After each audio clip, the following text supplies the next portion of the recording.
within the Ministry of Health.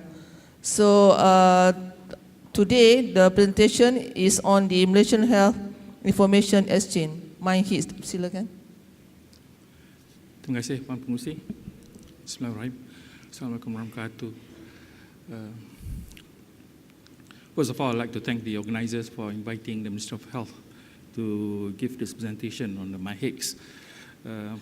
I do face a problem though, because my standard presentation on the MyHIX to healthcare providers and health IT people usually will last about 1.5 hours to 2 hours. And I only have about 20 minutes to give a talk on a very specific subject to non-health people. So my initial presentation, which I prepared, comprised of about 22 slides. But on Sunday night, when I went through, I thought it might still be too complicated for the audience. So on Monday morning, I essentially revised the whole presentation. Hopefully, this will make it easier for the audience to understand. But if you do not understand, please wave your hand, and I'll try to go slower and put it in more simple terms. First of all, some basic facts about healthcare provision. Healthcare is always provided by teams. You might be only seeing one person at a time, but that person is backed up by a team. Okay. Next fact is that patients will always move. You cannot get all of your health care provided for by a single person in a single location. So patients will always move. The third fact is that providers are heavily dependent on information. Information that the patient provides is crucial in the decision-making process to determine what kind of care, what type of care, who provides the care. Therefore, inaccurate and incomplete information is very dangerous to the patient. The fourth fact is that healthcare providers are autonomous. They decide at that point in time what needs to be done. And finally, and the most critical for us, is that all health information that's collected by healthcare providers is highly confidential. So based on those facts, we had a lot of problems if we want to actually use IT in the provision of healthcare. In 1997, as part of the MSc flagship, we published the telemedicine blueprint, and here we define telemedicine as the use of IT in the provision of healthcare, what people now call as e-health. But for us, we still stick to telehealth or telemedicine. Okay. But the use of IT in health is because we want to reshape or transform the delivery of healthcare so that the services that we are providing to our target population, okay, will become more virtual, more distributed, and more integrated. The goals of this transformation is basically that we want our healthcare services to be wellness focused, to be focusing on the person rather than on the provider, to enable the person to be an informed person so that they can also participate in the decision-making process, to ensure that the person is able to manage their healthcare themselves, make sure that the care can be provided as close to the home as possible so that patients don't have to move so much, to make sure that because care is provided across a continuum of locations, there is continuity, seamless care provided to the patient irregardless of location or service, that the services are tailored to the individual requirement and not tailored to what the provider wants to provide. And as always, we have to make sure that the services they provide are effective, efficient, and affordable. So basically, we wanted to invert the pyramid from a service where a lot of the focus was on the provider of the service. Now they're providing service where the focus is actually on the individual and his family. And hopefully, when we do this, we can provide the service in a virtual, distributed, and integrated manner at a lower cost. Okay. So, looking at this then, we divide how we wanted to provide or how we wanted to use IT into three specific groups. One is that the consumer layer, where is the individual patients or the individual care providers, what kind of services that they need to access. At the operational layer, this is where the facilities or the organizations that provide healthcare, what kind of services that they need to use and how to use IT. But in the middle, and that's where the telehealth division comes in, is how these services, this information can be collated together, can be shared across either between healthcare providers or between healthcare providers and the individuals. This is the basic diagram when we talk about integrating the health IT systems within the country. The one that's in the middle is where the work, most of the work is being done now, trying to develop an enterprise backbone where information can be shared, where information can flow across the whole of the healthcare system, irrespective of whether it's public or private sector. I'll just go through one by one of the requirements as we go along. Okay, so basically, based on those frameworks, there are a few components that we need to develop, the actual projects themselves. The first and foremost, essentially, is the hospital and the clinic information systems that we need to develop. For your information, within the Ministry of Health, we have only about 14 out of 136 hospitals that have IT. Out of a total of about 2,800 clinics, we only have about 100 clinics that have IT. So there's a lot of work being done, a lot of effort being put in to actually put IT into our facilities. The second big chunk that we're trying to do now essentially is trying to create the lifetime health record, which is where the collaborative comes in. And this is divided into a few projects. One is developing the integration engine itself, the Malaysian Health Information Exchange, or MyHIX. The other is developing the integration profiles. That means how information needs to be shared across different systems, across different facilities. The next one is actually testing. The Connectathon is testing systems that make sure that they can actually send across or share the information that has been specified. And lastly, because of the privacy and confidentiality issues of the individual health record, we have to make sure that user access control is actually implemented at all of the facilities. In addition, when we talk about the sexual service that we want to provide, the PLHP is where the focus is. All of the other things essentially are the foundation. The actual service that we want is the personalized lifetime health plan, where each individual, irrespective of however many doctors or clinics or hospital is managing him, all of those healthcare providers are using a single plan for that single individual patient to make sure that the patient gets the best possible care in the safest possible way. The other projects that we have are essentially for the health data warehouse, as well as the health information and education portal for both the public as well as the providers.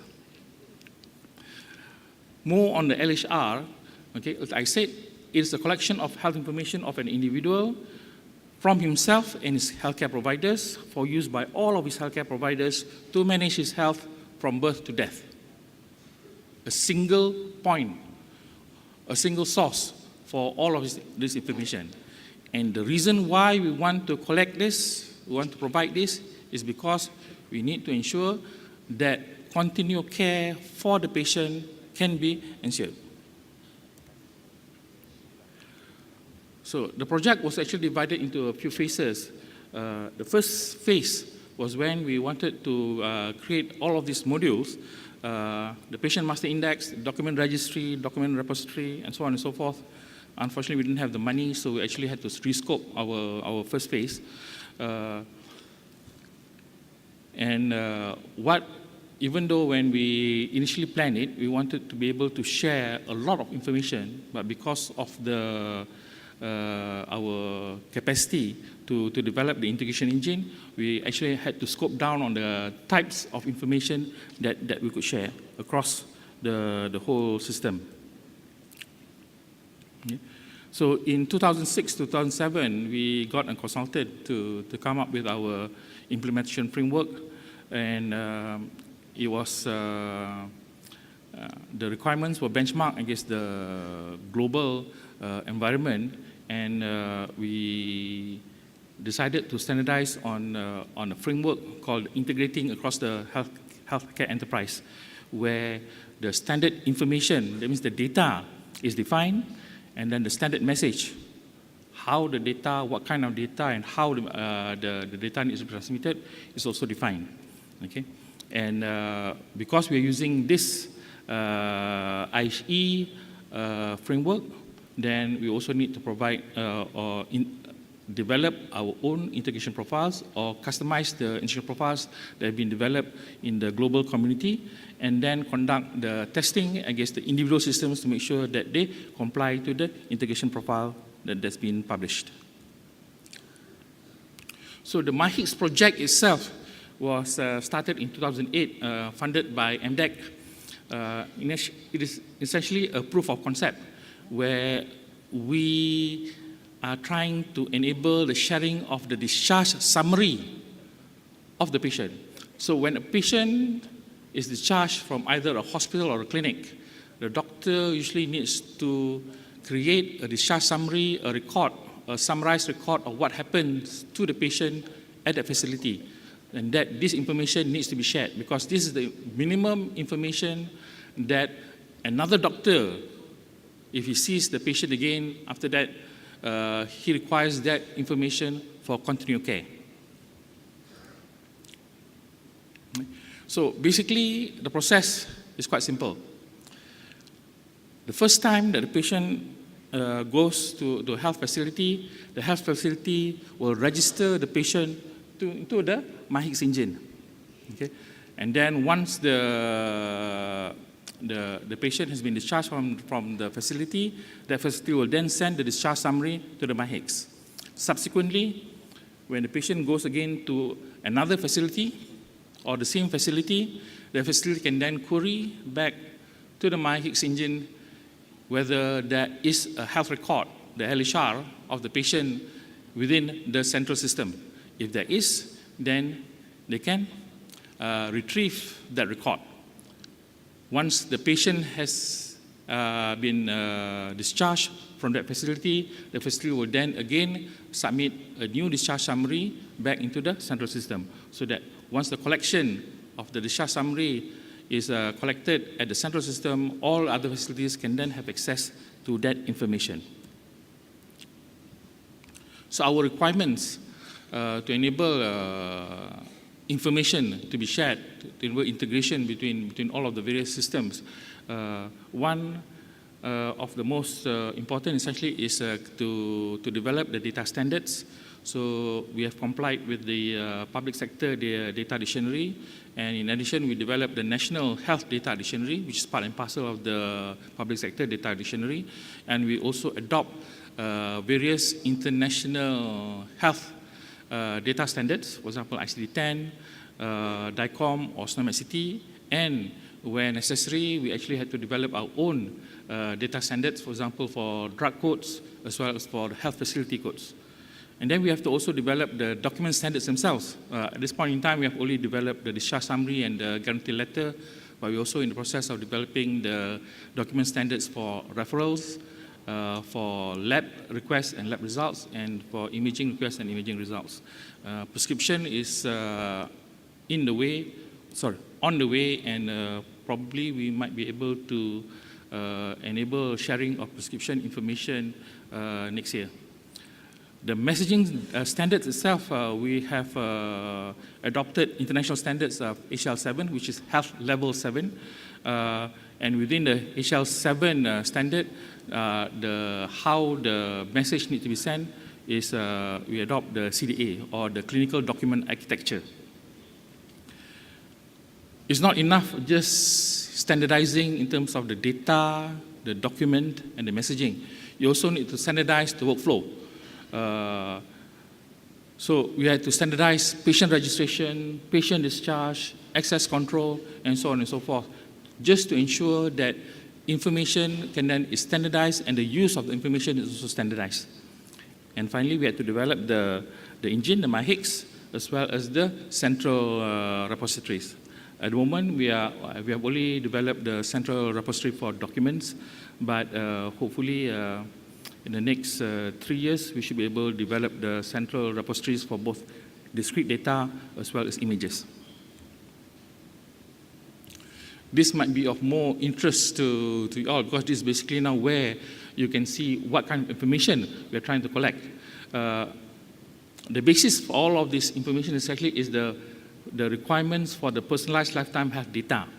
So these requirements can be divided into 6 specific categories: biodata, the summary of the health status, the personal health diary, the healthcare plan, the health visit, and the specific health records. I'll just go into some of these components. For example, for the biodata, you need to collect the personal biodata, the occupational record, the family health record, as well as the health insurance records. For the summary of the health status, you need to collect the birth record, allergy, chronic disease, permanent disabilities, obstetric records, surgical procedures, and the basic lab tests. For the personal health diary, this is where we enable the individual to put in his own information into the system. We need to put some specific things there. For example, the menstrual calendar, the breast self-examination for women, exercise or physical activity diary, the quit smoking diary, and the quit drinking diary. These are basically programs that the ministry has initiated that we want the individual to continue, and as they go through the program to be able to collect the information so that that information can then be shared across all these healthcare providers so that they know what's happening. Healthcare plans are basically the plans that the healthcare providers institute for the individual patient, and this will include both the immunization, for the care, for specific care for the children, for school children and adolescents, for adults, for elderly, and specifically for dental health. But the main point of all of the LHR basically is the health visits record themselves. And this we can divide into 3. Health visit records, which are coming not from the professional healthcare providers. So basically what we're saying here is that later on, if you actually, because we also have a traditional and complementary medicine now, later on if you go to the acupuncturist, to the chiropractor, to the traditional massage for whatever, those kind of information can also be captured. We have already put it in place, the infrastructure for that. But our main objective essentially is for the primary and secondary care clinics visit summaries and for the hospital discharge summaries. Okay, for those specific records, what we want essentially is the chronic disease care record. And here we are mainly targeting the diabetic patients, hypertensive patients, and the asthma patients. There's no mention here of cardiovascular disease, heart problem, because usually cardiovascular disease will exist together with diabetes and hypertension.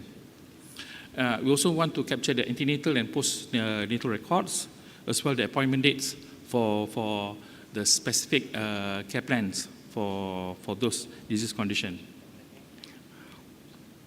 Drilling down further into further detail of what exactly constitutes the records that we want to capture, the PMI is the Patient Master Index. It is a global identifier for the individual that's unique to him, because we cannot just rely on the IC number, because healthcare is also provided to foreigners. So we need to be able to create one unique number for every individual that comes through the healthcare system. Then all of the various things. All of these data elements actually complies to the public sector data dictionary. If you look at the last one, number 37, death certified indicator, we need to be able to capture that the patient is dead. Or not, sorry, the individual is dead. We cannot put in the date of death because a lot of people say that, you know, that's prejudging. So we actually just put that indicator, and then the date of death becomes a record that the JPN captures. If you look at the LHR visit summary itself, we divided it into various components. Episode record. Episode is the whole episode of care, whereas encounter record is the encounter that the patient has with a single healthcare provider. Okay, so there might be multiple encounter records within an episode record. And within the episode record, some of the things that we need to capture, for example, of the healthcare facility, the date and time, the patient category, discharge date and time, case summary, doctor's name. All of these things actually is mandatory within the healthcare system. Okay, so basically, none of my slides mention anything about the GIS, and I deliberately made it that way because essentially, what we are interested in when we talk about the GIS is how we can use the GIS to map what's happening to the population as a whole. We're not looking at individual patients, but we're looking at the population. Okay, so most of the information that we use for GIS within the Ministry of Health is mainly for use for epidemiology, which is the study of disease conditions. Within the Ministry of Health, we have only one GIS, which is maintained by the Institute of Public Health. So as and when we require a GIS to be used, that information is given, whatever information database we have, is actually given to the Institute of Public Health, where they put it into the GIS, and then the analysis is done. Okay. I think in terms of the MACD, the only information that we can actually freely provide to the general public essentially is location of facilities. Because patient information we cannot divulge. There are very strict regulations and legislation that covers that. But location information, that one, are no problem. In fact, I think there have been a lot of requests from the public in terms of trying to be able to locate where the nearest health facility is, whether they are public or private sector, and what the facilities offer in terms of services, and that I think is currently being carried out by the ministry. And hopefully, I think I'll go back to the relevant division and see whether they can actually want to share that information across with the MACD. So with that, I thank you very much.